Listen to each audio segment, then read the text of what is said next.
Hi, I'm Olivia. If there's one thing you need to understand, it's this, Olivia. Your sister has different needs than you.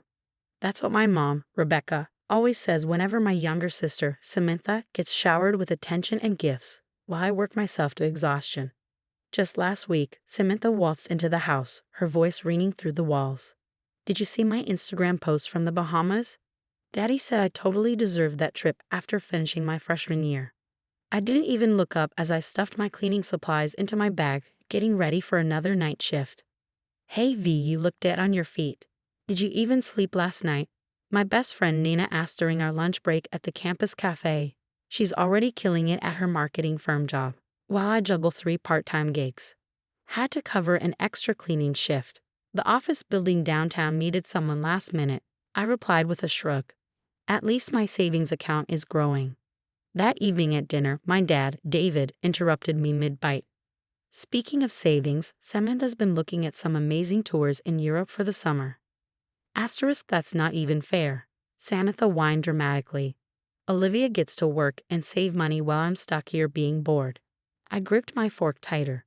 The only peace I ever found was at Grandma Eleanor's boutique, organizing inventory after my classes.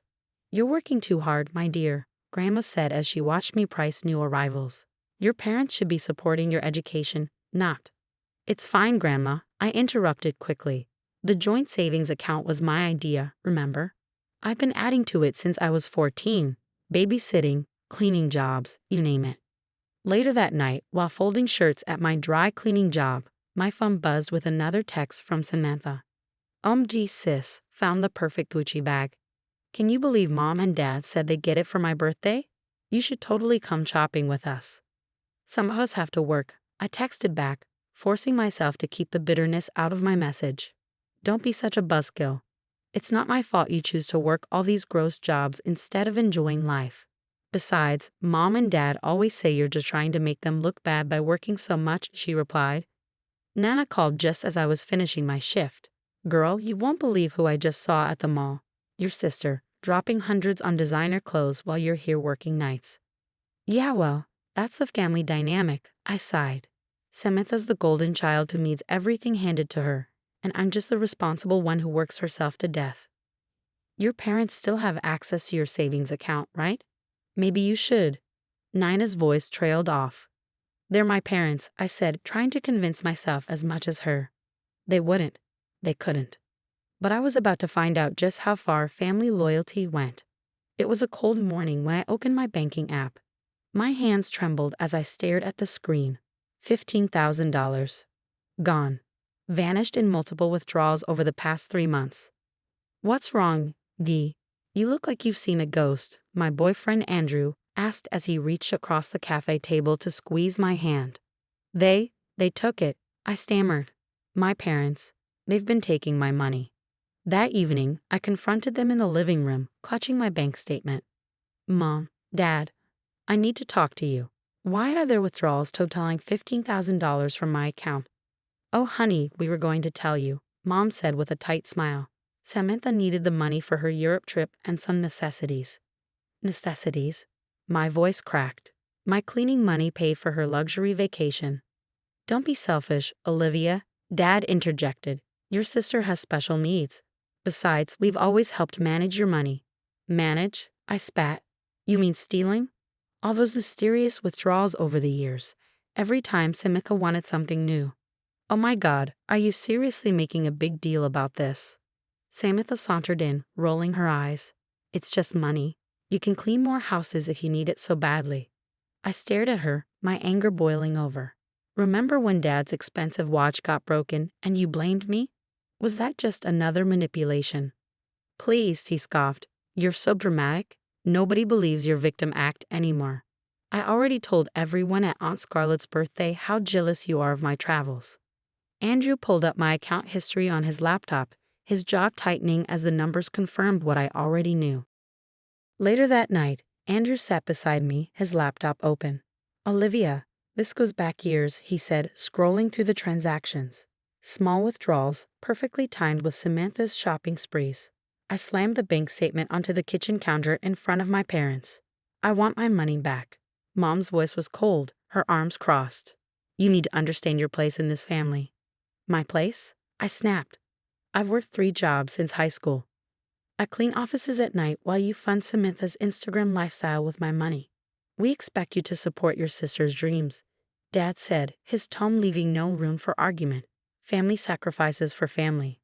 The next day, I broke down at Grandma Eleanor's boutique. She found me sitting on the floor of the stockroom, tears streaming down my face. I trusted them, Grandma. How could they do this to me? She crouched beside me, pulling out a small, worn notebook. I've been watching them treat you like this for years, she said softly, and I've been keeping track. Later, Nina hugged me during our lunch break. Your sister is being awful about this whole thing, she said. She's telling everyone you're having a mental breakdown from working too much. That night, I walked into my room and found Samantha rummaging through my things. What are you doing? I demanded. She turned around, holding a bracelet. Looking for this, the one that went missing after you wore it. I never borrowed your bracelet. She shrugged. That's not what I told Mom and Dad. Maybe if you weren't so busy working all the time, you'd be more careful with other people's things. Before I could respond, my phone buzzed. Another bank alert, another withdrawal. Think of it as your contribution to family harmony, Mom said later when I confronted her again. After everything we've done for you, Dad added, as if I were ungrateful for the privilege of being robbed. That night, Andrew held me as I sobbed. This isn't right, V, you know that, right? This isn't what family does.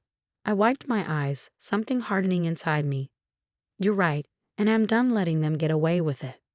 Andrew helped me open a new account at a different bank the next day.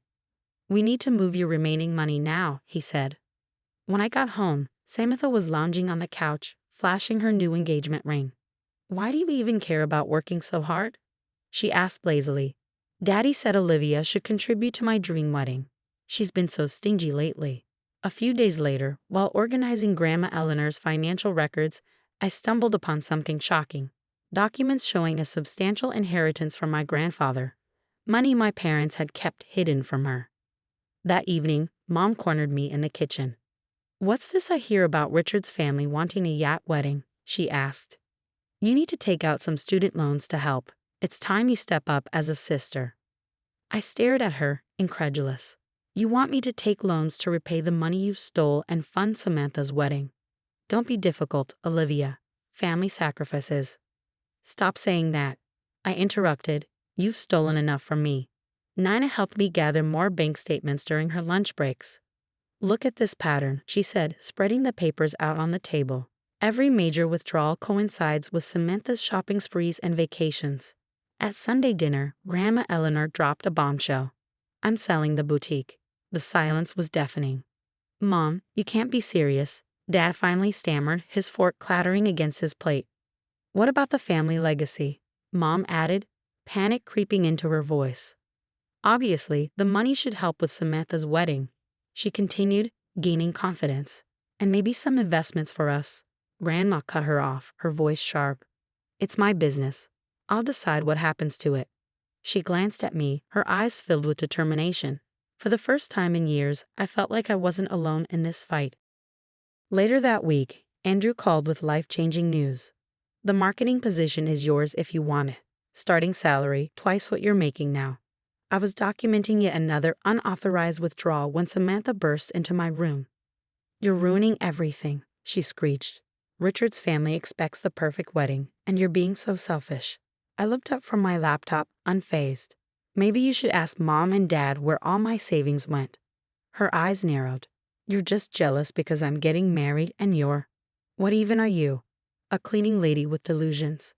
That night, I found Mom at the kitchen table, filling out loan applications in my name. What are you doing? I demanded. Taking initiative since you won't. The wedding venue needs a deposit. I snatched the papers from her. This is fraud. She glared at me, completely unapologetic. This is family. After everything we've done for you. You mean after everything you've stolen? I shot back. The next day, Grandma Eleanor and I met at her house, away from prying eyes. I've been tracking their financial manipulations for months, she said, showing me a thick stack of meticulously detailed records. Your grandfather would be disgusted. Later, I overheard Dad asking Samantha, does Richard know you maxed out those credit cards? Maybe we should use some of Olivia's new salary to help. I stepped into the doorway, arms crossed. My salary isn't your personal piggy bank anymore. And neither am I. Samantha's voice turned shrill. What about my wedding? She wailed when I refused to sign the loan papers. You're supposed to be my sister. I looked at her, really looked at her, and felt nothing but pity. I was always your sister, you just saw me as your bank account. At what would be our final family dinner, Grandma Eleanor dropped a bombshell. I've sold a boutique, she announced, her voice calm yet resolute. And in light of recent events, I've made changes to my will. The room went silent, save for the clatter of Mom's fork against her plate. What changes? She demanded. Grandma's gaze landed squarely on me. Everything goes to Olivia. The boutique proceeds, the inheritance you tried to hide from her. All of it. Dad's face turned purple. You can't do this. Exactly, Grandma replied coolly. I've watched you abuse my granddaughter's trust for years. The fallout was swift. That same week, Richard stormed into our house, waving credit card statements in the air. Samantha, what is this? $50,000 in hidden debt. She stammered. Baby, I can explain. Olivia was supposed to help with the wedding. It's over, he cut her off. I won't marry a liar. Then came the tax audit.